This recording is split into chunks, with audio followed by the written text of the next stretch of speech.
కనీసం మేము మీద ఈ రకమైన ఎలిగేషన్స్ వస్తున్నాయి, దీనికి సంబంధించి జవాబు చెప్పండి అని అనలే. కేవలం విచారణ, వారు అడిగిన ప్రశ్నలకే కేసీఆర్ గారు, హరీష్ రావు గారు సమాధానాలు చెప్పారు, అధికారులు సమాధానాలు చెప్పారు. అంటే దాని అర్థమైంది, సాక్షులుగానే పరిగణించారు కదా. సాక్షులుగా పరిగణించే వాళ్ళని దోషులుగా ఎలా అంటారు? అదే ఘోష్ గారు కూడా కొన్ని సందర్భాల్లో వ్యాఖ్యలు చేశారు. దానిపైన మేము స్పందించాం, ఇది సరైనది కాదని. కానీ మేము వెరవాక బెదరక్క ఏ రకమైన అడ్డంకులు చెప్పక మీరు వేసిన విచారణ కమిటీకి మేము హాజరై మా నాయకులు కేసీఆర్ గారు, మా మాజీ మంత్రివర్యులు హరీష్ రావు గారు, అధికారులు కూడా హాజరై వివరణ ఇచ్చారు. మీరు అడిగిన ప్రశ్నలకు సమాధానం చెప్పుకున్నారు. తదనంతరం మేము కోర్టును ఆశ్రయించాం. ఏంటి విచారణ కమిటీ? ఏ రకమైన నిబద్ధత ఉంది? ఎక్కడ చట్టాలను అనుసరించారు? ఎక్కడ నిబంధనలు అనుసరించారు? మేము దోషులమా సాక్షులమా అనేది కూడా మాకు వివరణ ఇవ్వలేదు. కనీసం మాకు నోటీసు కూడా చెప్పలేదు. మా మీద ఏ రకమైన ఆరోపణలు ఉన్నాయి, చేశారు, మీరు సేకరించిన సమాచారంలో మా పైన ఉన్న ఆరోపణలు ఏమిటంటే కూడా ఏ రకమైన సమాచారం ఇవ్వకుండానే సాక్షులుగా పరిగణించి మాత్రమే మమ్మల్ని సమాచారం తీసుకున్నారు తప్ప మరొకటి కాదని చెప్పినప్పుడు నిన్న హైకోర్టు మొట్టికాయలు వేసి ఘోష్ కమిషన్ పైన తదుపరి చర్యలు తీసుకోకూడదని ఆదేశాలు ఇవ్వడం జరిగింది. ఉల్లంఘనలు జరిగినాయని కూడా వ్యాఖ్యానించడం అనేది జరిగింది.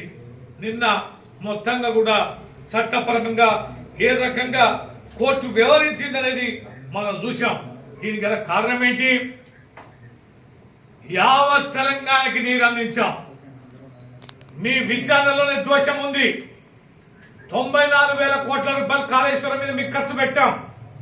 కానీ దేనికి ఖర్చు పెట్టాం అంటే దిక్కు లేదు. ఇవాళ విపరీతంగా వరి మార్కెట్లోకి వస్తున్నది. కొనుగోలు కేంద్రాలు నేటికి ప్రారంభించలే.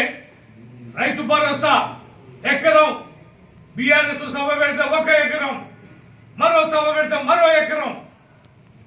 ఈ రకంగా పంట కోతకొచ్చినా కూడా రైతు భరోసా వేయలేని ఈ సిగ్గుమాలిన ప్రభుత్వం కనీస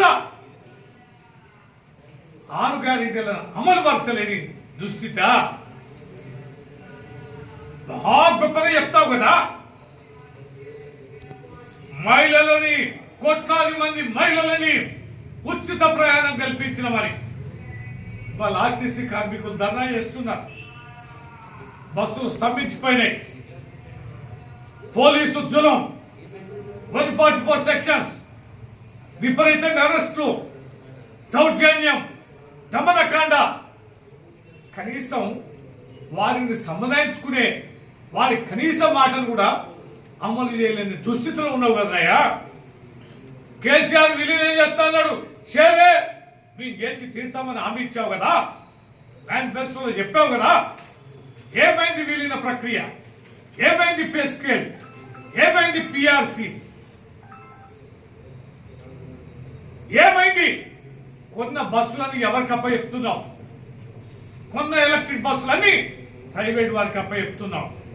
అవుట్ సోర్సింగ్ ఎంప్లాయీస్ ని అపాయింట్ చేస్తున్నావు.